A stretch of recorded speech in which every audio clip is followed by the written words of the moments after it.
اللہ کے پیارے نبی حضرت محمد رسول اللہ صلی اللہ تعالیٰ علیہ وسلم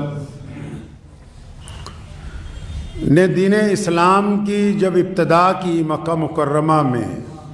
اور الگ الگ قبیلوں کی شاخوں کے جو رہنما تھے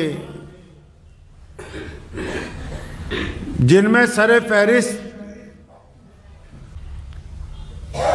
اس دور میں یہ تمام طاقتیں ایک جگہ اکٹھی ہو گئی، حالانکہ ان کی آپس میں بنتی نہیں تھی، لیکن نبی علیہ الصلوۃ والسلام کے پیغام حق کو دبانے کے لیے اکٹھے ہو کر متفقہ طور پر حضور نبی علیہ الصلوۃ والسلام کے خلاف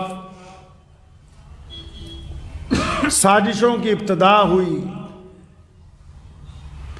ہم سب اگر اپنے پیارے نبی حضرت محمد رسول اللہ صلی اللہ علیہ وسلم کی زندگی کو پڑھیں، اور دنیا کے تمام انسان چاہے وہ کسی بھی مذہب سے تعلق رکھتے ہوں، اگر وہ چاہتے ہیں کہ وہ اپنے اس ہدف تک پہنچ جائیں، اپنے اس مشن تک پہنچ جائیں جو انہوں نے دل میں ٹھان رکھی ہے، آپ بھی اگر چاہتے ہیں کہ دل میں جو ارادہ ہے، جو نیکی ہے، جو اچھائی کی بات ہے، جو حق اور سچائی کا راستہ ہے، اس کے اگر عروج پر پہنچنا ہے تو اس کا کائنات میں اگر کوئی آئیڈیل ہے تو ہمارے پیارے نبی حضرت محمد رسول اللہ صلی اللہ تعالی علیہ وسلم۔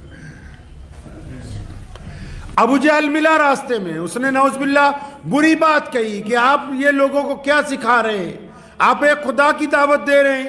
آپ اونچ نیچ کو ختم کرنے کی بات کر رہے ہیں، آپ غلاموں کو برابر صف میں بیٹھنے کی بات کر رہے ہیں، آپ عورتوں کو عزت دینے کی بات کر رہے ہیں، آپ بیٹیوں کے قتل کو بند کرنے کی بات کر رہے ہیں، آپ جائیداد میں اپنی بچیوں کو حصہ دینے کی بات کر رہے ہیں۔ ابو جہل جو تھا وہ پریشان تھا، یہ محمد رسول اللہ کیسی باتیں کر رہے ہیں، یہ تو کہتے ہیں کہ بلال برابر آ جائے گا، یہ اسامہ جیسے غلاموں کو سرداریاں دینے کی بات کر رہے ہیں۔ تو اس نے پوری طاقت کے ساتھ محمد رسول اللہ کے خلاف مشن شروع کیا۔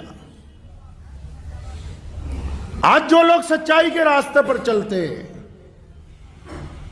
اور خاص کر جو لوگ دینی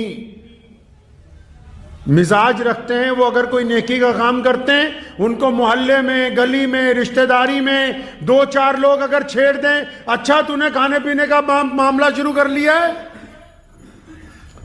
اچھا تو ریاکاری کر رہا ہے، تو حرام خوری کر رہا ہے، تو یہ کر رہا ہے۔ جب 15-20 لوگوں کی باتیں سنتا ہے تو کیا کہتا ہے آکے اپنے یاروں دوستوں کو، عجیب میں تو اللہ کے راستے میں نکلا تھا لیکن یہ سب میرے مخالف ہو گئے، میں نے کیا کرنا ہے، اس کام کو چھوڑ رہا ہوں میں آج سے۔ ادھر محمد الرسول اللہ کو دیکھیں، ابو جہل مخالف حملہ کرتا ہے رسول اللہ کے اوپر، عتبہ مخالف حملہ کرتا ہے رسول اللہ کے اوپر، ابو لہب مخالف رشتہ داری توڑنے کا حکم کرتا ہے، یہاں تک کہتا ہے کہ تمہاری بیٹیوں کو نعوذ باللہ طلاق دلواؤں گا۔ عبداللہ بن جدعان جیسا بدماش، امیہ جیسے گنڈے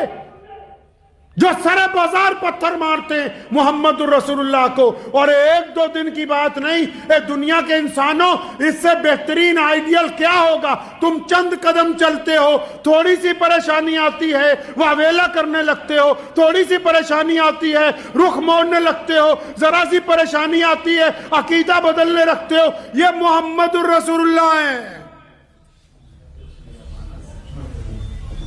اکٹھے ہو گئے سارے کے سارے، لیکن ہمارے نبی علیہ الصلوۃ والسلام نے جو پیغام شروع کیا تھا،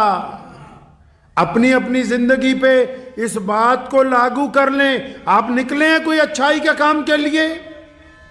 آپ کسی نیکی کے لیے نکلیں، آپ دیانتداری سے کاروبار کرنے نکلیں، آپ دیانتداری سے پڑھنے کے لیے نکلیں، آپ دیانتداری سے لوگوں کی خدمت کرنے نکلیں، آپ دیانتداری سے سماج کو جوڑنے نکلیں، اور پھر آپ کو کچھ لوگوں کی مخالفت کا سامنا ہے اور پھر آپ پیٹ پھیرتے ہیں۔ پیٹ پھیرنا محمد الرسول اللہ کے دین میں حرام ہے۔ اسلام نے یہ تعلیم نہیں دی ہے۔ پیارے نبی حضرت محمد رسول اللہ پر جو کچھ ہو سکتا تھا